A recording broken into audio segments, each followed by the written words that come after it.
ఇదే పిటిషన్ మీద వాదన జరిగినప్పుడు ఈ పద్ధతిలోనే కొనసాగితే ఓన్లీ ఈ డాక్యుమెంట్లని పరిశీలించడానికే 7 సంవత్సరాలు పట్టుద్దని చెప్పారు. ఉమ్, కాబట్టి ఇది త్వరితగతిన జరగకుండా ముద్దాయికి కాపీస్ ఇవ్వటం ఫుల్ ఫ్లెడ్జ్డ్గా అయిపోకుండా వాళ్ళు అబ్జెక్షన్స్ పెడుతూ ఉంటే హార్డ్ డిస్క్లో నీ ఓపెన్ అవ్వటం లేదు అని చెప్పేసి అబ్జెక్షన్ పెడుతూ ఉంటే దాన్ని పర్యవేక్షిస్తూ ఉన్నారు.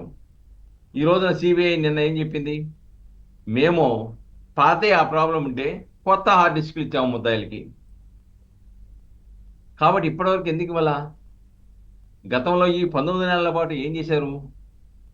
19 నెలల పాటు ముందే ఇచ్చేసి ఉంటే అది ఒక ప్రాసెస్ కనుక స్టార్ట్ అయి ఉంటే ఈ పాటికి అయిపోయి ఉంటుంది కదా. ఇది న్యాయస్థానం ప్రశ్నించింది. మూడో వైపున సునీతారెడ్డి గారు ఈ కేసు సత్వరం విచారణ జరపాలి, ఉమ్, దీంట్లో సాక్షులు చచ్చిపోతా ఉన్నారు, అనుమానాస్పద మృతిలో చనిపోతా ఉన్నారు, ప్రత్యక్ష సాక్షులు చనిపోతా ఉన్నారు, ప్రత్యక్షంగా రక్తం కడిగినటువంటి ల్యాండే కుట్లు వేసినటువంటి వాళ్ళకి సంబంధించిన సమాచారం ఉన్నటువంటి వాళ్ళు కూడా చనిపోతున్నారు. చివరికి ఆనాటి వాళ్ళ బాబాయ్ ఎవరైతే జగన్మోహన్ రెడ్డి గారి బాబాయి హత్య తెలిసిన తర్వాత జాపింగ్గా వచ్చి ఆ కారు డ్రైవ్ చేసినటువంటి డ్రైవర్ కూడా చనిపోయాడు. ఇవన్నీ కూడా అనుమానాస్పదంగా ఉన్నాయి. దస్తగిరినేమో జైలుకి వెళ్ళి ఈ విధంగా చేశారు, 20 లక్షలు ఇస్తాము లేకపోతే నువ్వు రాజీ అయిపో, నువ్వు తిరిగిపో, సాక్ష్యం తిరిగిపో అని చెప్పేసి బెదిరించారు జైల్లో. కాబట్టి ఇవన్నీ కూడా దస్తగిరి భార్యను కొట్టారు.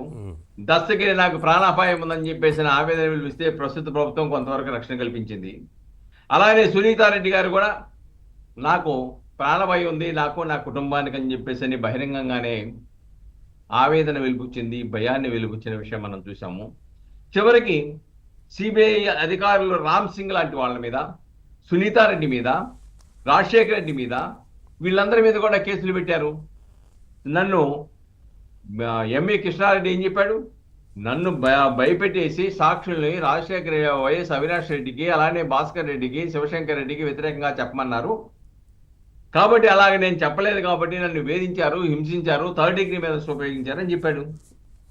దాని మీద ఆనాడు గతంలో ఫిర్యాదు ఇచ్చిన తర్వాత గత ప్రభుత్వ హయాంలో ఆ ఫిర్యాదు మేజిస్ట్రేట్ కోర్టులో వేస్తే మేజిస్ట్రేట్ సహజ ధోరణిలోనే పోలీసు వాళ్ళకి రెఫర్ చేస్తారు, ఎఫ్ఐఆర్ కడతారు. కట్టిన తర్వాత ఇమ్మీడియట్గా విచారణ చేసి ఛార్జ్షీట్ కూడా ఇచ్చారు, ఛార్జ్షీట్ని ఛాలెంజ్ చేశారు.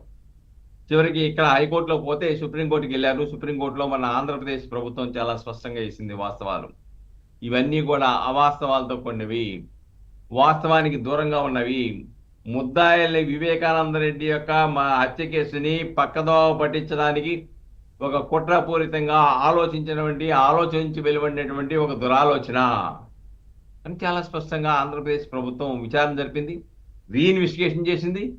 ఇది అవాస్తవం అని చెప్పేసి వాస్తవ విరుద్ధమని తప్పుడు ఫిర్యాదులు ఇచ్చారు, తప్పుడు సమాచారం ఇచ్చి వాళ్ళ మీద కేసులు పెట్టారని చెప్పేసి స్పష్టంగా నిర్ధారిస్తూ ఆంధ్రప్రదేశ్ ప్రభుత్వం తరఫున సుప్రీంకోర్టులో కౌంటర్ అఫిడవిట్ చేశారు. అంటే ఆ యొక్క వివేకానంద రెడ్డి గారి యొక్క హత్య కేసుని ఎన్ని మలుపులు తిరుపుతూ ఎన్ని వక్ర మార్గాలు పట్టించాలనో అన్ని వక్ర మార్గాలు పట్టించారు. భారతదేశ చరిత్రలో ఎక్కడైనా కానీ ఒక కేసులో అటువంటి ఒక పలుకుబడి కలిగిన వ్యక్తి, మంత్రిగా చేసిన వ్యక్తి, పదవులు నిర్వహించిన వ్యక్తి, ప్రజాదరణ కలిగిన వ్యక్తిని హత్య చేస్తే దాంట్లో ముద్దాయిగా సిబిఐ నిర్ధారిస్తే కోర్టుకు సంబంధించినటువంటి అడ్డంకులు లేకపోతే ఆయన అరెస్ట్ అయ్యడానికి కర్నూలు వస్తే ఎస్పీ ఏం చెప్తారండి, మేము శాంతి భద్రతలు కాపాడలేము, ఆయన జోలికి వెళ్తే మేము ఏం చేయలేము, మీకు రక్షణ కల్పించలేమని అంటే సిబిఐ వెనుదిరిగి వెళ్లాల్సిన దౌర్భాగ్య పరిస్థితి ఎందుకు ఏర్పడిందండి? సిబిఐ ఆనాడు ఎందుకు కేంద్ర ప్రభుత్వం